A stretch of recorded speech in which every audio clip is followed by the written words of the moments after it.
First, live, local. This is Fox 12 Now.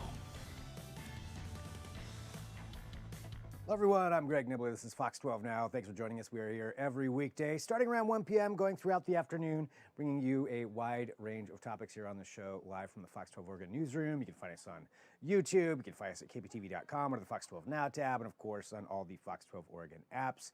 Right now, we are talking about a competition on the Food Network that's going to be coming up called Outrageous Pumpkins, and one of the competitors is an Oregon local from Salem, Nassau. We're talking about Ryan Anderson, who's going to be joining us here to talk about his chainsaw skills. As you can see right there in the lower third, chainsaws, Outrageous Pumpkins, $50,000. I mean, if that doesn't interest you, I don't know what would. Ryan, thank you very much for joining us here today. You know, excited to talk to you about this. And I think the first question that's probably on a lot of people's minds is, how does one become a chainsaw sculptor? Well, my journey to chainsaw sculpting happened by chance. It started about 20 years ago. I was in high school. There's a large competition that happens every Father's Day weekend in Reedsport, Oregon. That's where I got started. We met a man from Washington. We did a few days of training with him, and he showed me the ropes, and basically it became an addiction from there. So you had been using a chainsaw before that, I take it, just for general use? Not very much. I memean, we just recently moved to Oregon from Nevada. So we've, cutting firewood. That's about it. And so you there in Reedsport, you're seeing this competition, and once you started doing it, what was the feeling that you had where you were like, okay, this is something that I want to do on a much more regular basis? It's something that kind of I grew into. The more I did it, the more I wanted to do more. I grew up with a lot of different friends that started, or not really grew up, but I competed with a lot of different friends that were large peers of mine. And I saw they got to travel the world, go to all kinds of crazy places. And that became a huge drive for me, to be able to travel, see the world on a different kind of a level, and really get into different cultures. And so it's allowed me to do that. I've traveled to Canada, the UK, England, Scotland. So it's been great. It's been a lot of fun taking me all over. Yeah, that's amazing. So you've gotten to do all that while you're doing what you love, which is this. And I've got even some examples here of some of your artwork that we have. I mean, looking at these, that's insane. So that's one piece of wood that you carved that out of? Is that right? So that started as one piece of wood. That was a competition in Chetwynd, BC. They invite 12 carvers worldwide. They invite the best. So it's not you don't want to mess around at this show. You come and bring the top of your game. And so that piece started as a 4-foot wide, 8 feet tall piece of cedar. I think it was residual growth. And so I broke it down into multiple pieces. The head was a piece. Both arms were pieces. The shack on top of it was a separate piece. So for me, they almost become model kits. I grew up making models, and so I treat chainsaw carvings the same way, because I can relate to it in my brain, at least. Yeah. Well, I mean, obviously it works for you. This is completely mind-boggling to me. So you put all that together, and that was just, one example there. I know there's other examples too, just to give people, some context on this of some of these things you can do. And then we're going to get into talking about the pumpkin side of things too. But sure. I mean, it's really, really amazing. So like when you're in the zone, when you're doing that, what's that feeling like for you? It becomes just a place of where I thrive. It's a world that I can control every moment in time. And so, and I love it about wood sculpting is I can control exactly what I'm doing, how I'm doing it, and I'm in my own world. So, I become I put the music on, and I just get lost, and, you usually gotta, hit me to stop me. Do you make any mistakes anymore? I mean, because to me, that's all I would correct. think about. It's like, I'm going to slip and I would just cut that entire thing off. Oh yeah, of course. There's definitely mistakes, and obviously the more you do it, the more you can learn and how to either adjust and fix those mistakes, or just understand that mistakes happen. It's not a big deal, especially with pumpkins. It's whoop-de-doo. It's pumpkins. Pumpkins are supposed to be fun. You have a bad day, toss it aside or turn it around. There's all kinds of things that you can do.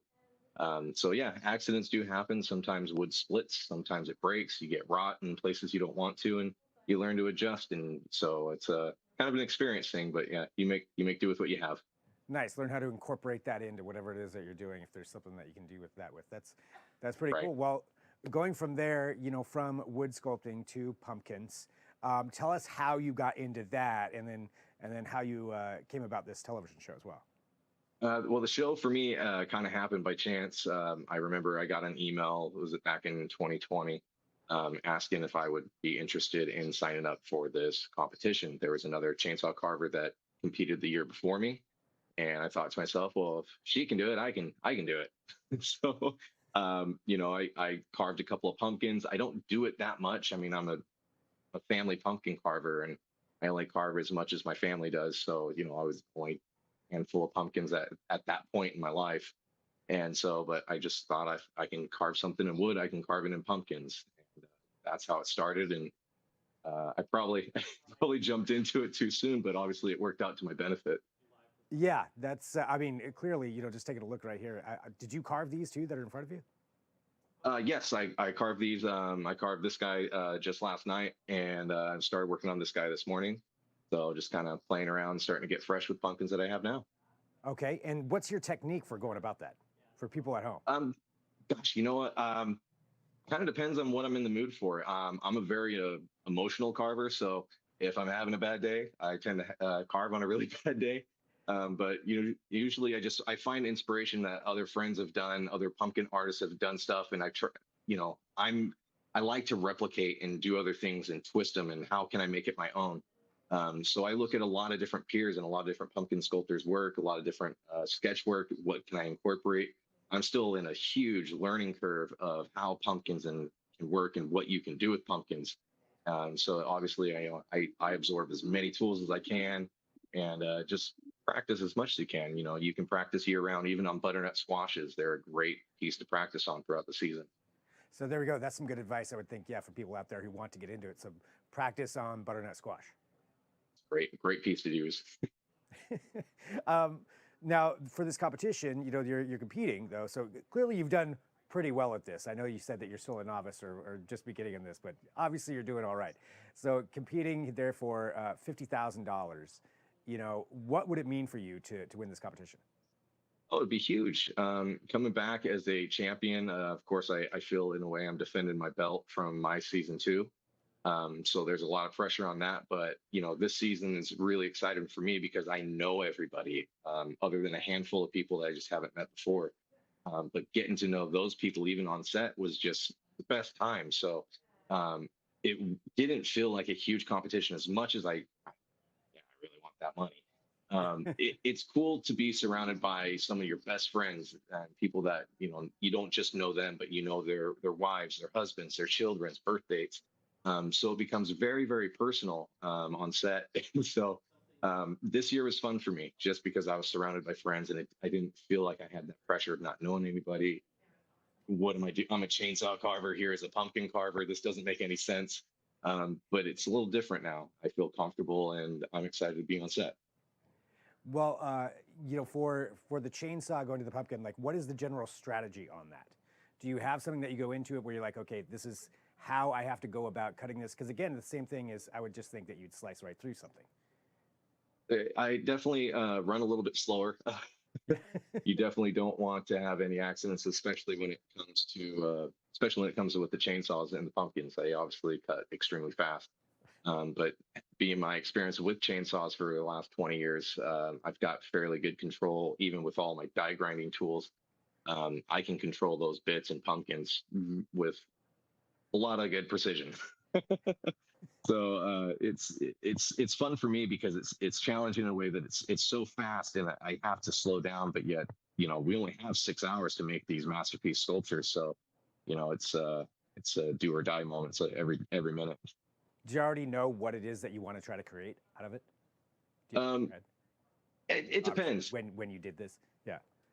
Yeah, on set, we get told kind of what we got to do and how we got to do it then and there, and so it's up to me and my teammate Willie to put the ideas together and hopefully come up with an idea that can be a winner, and hopefully we can survive the gauntlets. Well, for everybody out there, who is it's getting to be the right season for this. They're going to start carving their pumpkins at home. Obviously, most people won't be using a chainsaw, but do you have any basic recommendations for anyone out there to create something that's pretty unique and different when it comes Sure. to carving their pumpkin? Yeah, Definitely don't recommend starting with chainsaws. That's number one. But I do recommend like clay ribbon tools. You can go to like Hobby Lobby, Amazon, all kinds of different things where basically, now these ones are a little bit different. These are professionally made by a friend of mine, but these are the same principle. These are just clay ribbon tools that are raked on one side, and that allows you to massage the pumpkin without ripping chunks off. One side's flat, it'll give it a smoother cut, but it doesn't massage the meat as well. And so you get kind of chunky stuff. So there's all kinds of different tools. You know, knives are great to get in those really nice precision details. Obviously, the big tools will help peel the rind. Bigger the pumpkin, bigger the tools. So yeah, you know, just know, have fun, grab a little $6 set, see what happens, because that's what pumpkin carving is. It's supposed to be fun. And at the end of the day, it's a pumpkin. You can get another pumpkin if you make too big. At the end of the day, it's a pumpkin, and if you don't like it, turn it around and carve that side.